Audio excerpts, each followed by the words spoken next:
तो अब स्टैंडर्ड 10 के अंदर चैप्टर 12 है एरिया रिलेटेड टू सर्कल, यानी सर्कल के रिलेटेड जो भी फिगर आएगी, बराबर है, उसको हमको एरिया फाइंड करना है, वो इस चैप्टर में हमको देखना है। तो इसमें पहली थियरी वाला पॉइंट है कि पेरीमीटर या सर्कमफ्रेंस एक्चुअल में स्क्वायर है, रेक्टेंगल है, तो उसके अंदर हम पेरीमीटर बोलते हैं, हाँ, उसकी टोटल लेंथ को, जबकि सर्कल के अंदर उसको सर्कमफ्रेंस बोलते हैं। टोटल एरिया कितना है सर्कल का, जैसे कि मेरे पास कोई स्ट्रिंग है, डोरी है, डोरी से मैंने ऐसे सर्कल बनाया, बराबर है, बाद में ये डोरी को मैंने लंबा कर दिया था, इसलिए उसकी लंबाई हुई कि नहीं, यही डोरी की, तो ये उसकी लेंथ है। और वही सर्कल के लिए क्या है, सर्कमफ्रेंस है।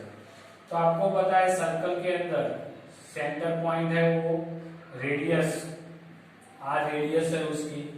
तो पेरीमीटर या सर्कमफ्रेंस वो क्या है, तो 2 पाई आर कहते हैं उसको, यानी पाई को आगे लिख देता हूं और मल्टीप्लाई 2r भी कहता हूं। 2r यानी क्या है, तो वो डायमीटर भी हो गया, तो पाई इंटू डी भी लिख सकता हूं। इधर r क्या है, तो r is equal to radius है और d is equal to diameter है। तो अगर आपको डायरेक्टली डायमीटर दिया हुआ है, जैसे कि इधर से इधर ये लेंथ, तो ये हो गया आपका डायमीटर, ए बी पॉइंट वाला। तो डायमीटर दिया है तो मल्टीप्लाई पाई करोगे तो आपको सर्कमफ्रेंस मिल जाएगा। अगर रेडियस दिया है तो 2 इंटू आर करके फिर पाई करो तो आपको सर्कमफ्रेंस मिल जाएगा। यानी ये लेंथ है जो स्ट्रिंग से मैंने बनाई है, ये सर्कल की लेंथ मिल जाएगी, कितना है उसका।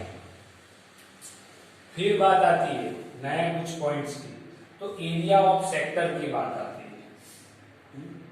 तो पहले आपको पता है सेक्टर क्या है, वो सेक्टर के बारे में तो आपको पता ही है कि जैसे कि ये सर्कल है, सर्कल के ये सेंटर पॉइंट है, सेंटर पॉइंट से ये जो बनाया है, तो ये क्या हो गया, सेक्टर हो गया कि नहीं, बराबर। अगर ये माइनर सेक्टर है तो ये बताए वो क्या हो गया, मेजर सेक्टर हो गया। ये सेक्टर में इस साइड आ रहा था, ये रेडियस आती है, जबकि ये वाला है वो आर्क है। इधर कोई एंगल बनता है, तो एंगल अगर थीटा है तो एरिया ऑफ सेक्टर का फॉर्मूला क्या आता है, pi are square upon 360, area of sector का फॉर्मूला, बराबर है। और साथ में थीटा आता है, यानी multiply theta. Pi are square तो पूरा एरिया है, बराबर है कि नहीं, और ये थीटा एंगल वाला है, इसीलिए थीटा एंगल से लिया है। तो आप पूरा formula pi are square theta upon 360 इस तरह से भी लिख सकते हो, pi are square theta upon 360। Theta कौन सा है, ये arc related to the centre का एरिया है, सॉरी एंगल है, तो थीटा क्या है, एंगल ऑफ सेंटर है। आर तो आपको पता है रेडियस है, पाई की वैल्यू है, तो बाय डिफॉल्ट ये भी बोल देता हूं, अगर आपको कोई एग्जांपल में पाई की वैल्यू दी हुई तो जो दी हुई वो लिखनी है, अगर पाई की वैल्यू नहीं दी हुई तो आपको हमेशा पाई की वैल्यू 22/7 ही देनी है, बराबर है। तो वो पाई की वैल्यू, तो एरिया ऑफ सेक्टर हो गया, लेकिन कौन सा, ये माइनर सेक्टर का, वो लिखिए,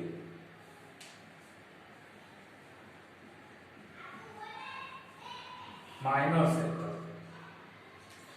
जब माइनर सेक्टर का एरिया आ गया तब बचा हुआ बात ये मेजर सेक्टर, यानी ये सर्कल का तो ये भाग वाला आ गया ना आपका। तो अब मेजर सेक्टर वाला ये इसका एरिया क्या होगा? तो आपको पता है कि ये एरिया में माइनस कर दो सर्कल में से तो ये मिलने वाला है, यानी major sector area is equal to pi are square, पूरे सर्कल का area minus pi are square theta upon 360, बराबर कि नहीं? तो अगर मेजर सेक्टर का एरिया आपको ढूंढना है तो पहले माइनर सेक्टर का एरिया ढूंढो, सर्कल में से पूरा एरिया, सर्कल का एरिया, उसमें से क्या माइनस करना है? माइनर सेक्टर का एरिया। तो मैं इधर लिख सकता हूं circle area minus minor sector area, तभी आपको ये मेजर सेक्टर का एरिया मिलेगा। उसके बाद में आता है कि लेंथ ऑफ द आर्क, एक पॉइंट है,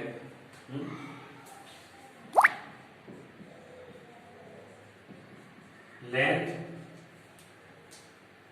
ऑफ आर्क कौन सी? तो ये जो आर्क है उसकी लेंथ कौन सी है? ये आर्क की लेंथ कौन सी है? तो लेंथ ऑफ आर्क यानी लंबाई हुई तो theta upon 360 multiply 2 pi r हुआ, यानी 2 पाई आर थीटा अपॉन 360 भी लिख सकता हूं। अब 2 पाई से 360 कटेगा तो कितना बचा? 180। तो आपको मिला पाई आर थीटा अपॉन 180। तो ये क्या मिल गई? Length of the arc. वो भी कौन सी? तो माइनर एंगल की,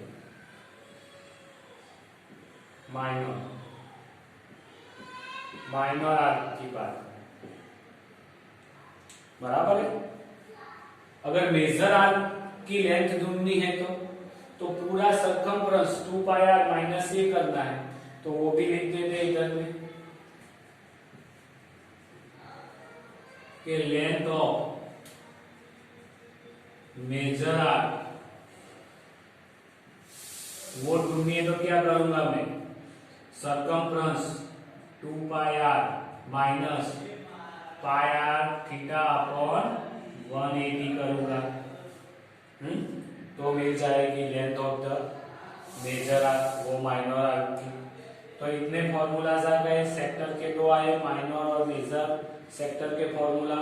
लेंथ ऑफ द आर्क का फॉर्मूला मिल गया, वो भी माइनर और मेजर आर्क का। और सर्कमफ्रेंस का फॉर्मूला आ गया 2 पाई आर रेडियस और डायमीटर लेके।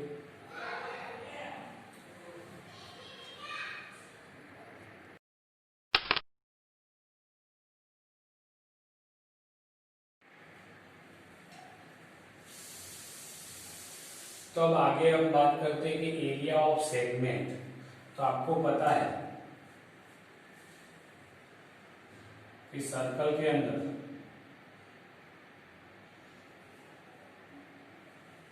ये जो भाग है वो आपका माइनर सेगमेंट है, जबकि बाकी बचा हुआ ऊपर वाला पोर्शन जो मैं ब्लैक से आपको बता रहा हूं, जो आपका क्या है? Major segment. अब सेगमेंट का फॉर्मूला कैसे बनेगा? तो आपको पता है कि सेगमेंट इधर से इसे जोड़ दूंगा,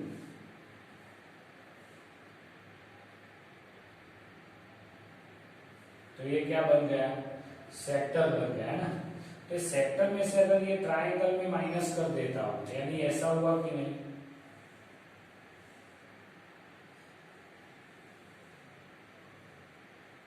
और ये वाला पोर्शन,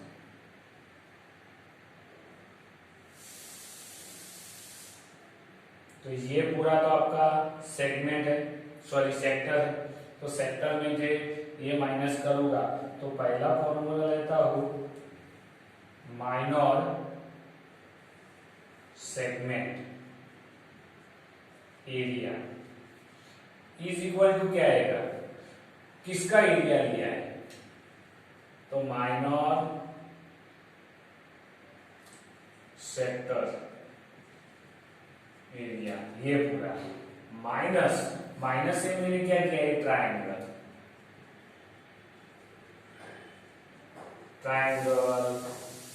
एरिया, जो भी ट्रायंगल बराबर है। इधर ट्रायंगल अगर ओ ए बी है तो आपका ट्रायंगल कैसा आएगा, ओ ए बी वाला, बराबर है, ओ माइनस।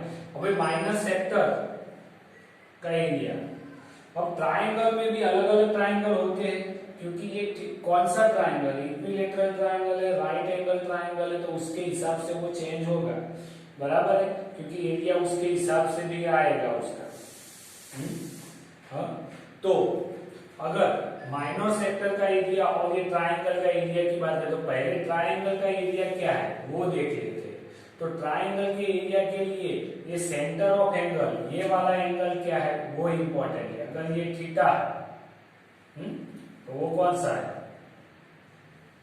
Centre angle. तो सेंटर एंगल पहली बात, अगर theta is equal to 90 degree है, थीटा 90 डिग्री है, तो आपके ट्रायंगल में ये इधर 90 डिग्री आएगा कि नहीं, तो ये राइट एंगल ट्रायंगल हो गया कि नहीं। तो इसका एरिया ओ ए बी, तो area of O A B is equal to 1/2 base और हाइट है, यानी 1/2 बी और एच बी हो सकता है। ये अगर बेस है तो ये हाइट है, या आप ऐसा भी बोल सकते हो 1/2 ओ ए क्रॉस ओ बी। तो इससे आप ट्रायंगल का एरिया ढूंढ सकते हो। पहली बात, अगर ट्रायंगल में second theta is equal to 60 degree है, यानी सेंटर वाला एंगल 60 का है, तो 60 का है तो ये कौन सा ट्रायंगल हुआ, इक्विलेटरल ट्रायंगल हुआ। अगर इक्विलेटरल ट्रायंगल हुआ तो area of O A B, area of triangle O A B is equal to √3/4 side square, यानी कोई भी साइड ले सकता हो, ओ ए ओ बी, क्योंकि इक्विलेटरल ट्रायंगल रहेगा वो। आपका ट्रायंगल कौन सा आ गया, इक्विलेटरल ट्रायंगल आ गया। ये साइड ये ओ ए बी, सभी साइड इक्वल है, तो O A is equal to O B is equal to A B है साइड, सभी साइड। तो फिर इधर में क्या लिख सकता हो, √3/4 साइड की जगह पे ओ ए का भी स्क्वायर लिख सकता हो। अगर 90 और 60 एंगल है तो ही, अगर 90 और 60 एंगल नहीं है तो फिर आपको बहुत सारी दूसरी मेथड से उससे एरिया ऑफ इसका ढूंढना पड़ेगा, क्योंकि ट्रायंगल का एरिया ढूंढोगे वही आपको क्या करना है, माइनर सेगमेंट में से माइनस करोगे तभी माइनर सेगमेंट का एरिया मिल गया, यानी ये का एरिया मिल गया। अब मेजर सेगमेंट का वो तो इजी है, मेजर सेगमेंट एरिया, तो मेजर सेगमेंट का एरिया ढूंढना है आपको। तो उसके लिए जो आपका सर्कल है, सर्कल का मेरे को ये एरिया मिल गया है माइनर का, तो जो बचा हुआ पोर्शन है ये वाला भाग वो आ जाएगा कि नहीं। तो इसके लिए क्या करना पड़ेगा, माइनस सर्कल में से ये माइनस, तभी इसका एरिया मिलेगा, यानी आपको क्या करना पड़ेगा, उसका area is equal to circle area minus कौन सा है, माइनर सेगमेंट एरिया करना पड़ेगा। सर्कल का एरिया तो फिक्स है आपको pi are square minus minor segment area.